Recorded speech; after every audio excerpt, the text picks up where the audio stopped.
میں بلال ہوں، حبشہ میرا وطن تھا، میرے ابا کا نام رباح تھا، وہ بھی غلام تھے، اور میری امی کا نام حمامہ تھا اور وہ بھی غلام تھیں۔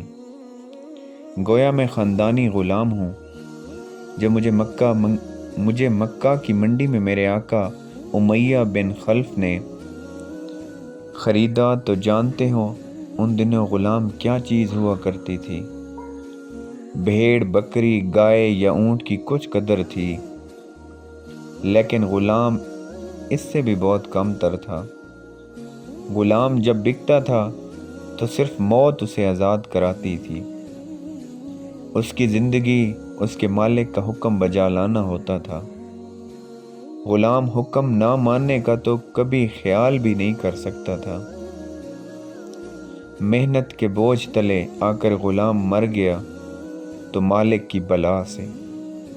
اسے اگر غم ہوتا تو صرف یہ کہ اس کی رقم کا نقصان ہو گیا، وگرنہ غلام کی زندگی ختم ہو جانے کا کوئی دکھ نہیں ہوتا تھا۔ میں 2 مرتبہ غلام بنا۔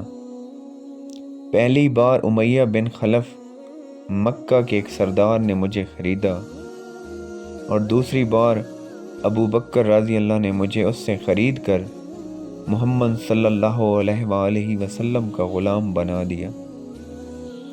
پہلے مالک کی غلامی میں ذلیل خوار تھے، اور مجھے اس بے دردی سے مارا جاتا تھا کہ ایک مرتبہ مجھے اس مار کی وجہ سے مردہ سمجھ کر ہی چھوڑ کر چلے گئے۔ دوسری غلامی میں میں اتنا معزز ہوا کہ آدھی دنیا کے بادشاہ حضرت عمر مجھے سیدنا بلال کہہ کر پکارا کرتے تھے۔ یہ غلامی میرے لیے بادشاہی سے کم نہ تھی۔ مجھے سردار اور جہاں کی وہ خدمت نصیب ہوئی جسے بڑے بڑے سرداروں نے بھی رشک کی نگاہوں سے دیکھا۔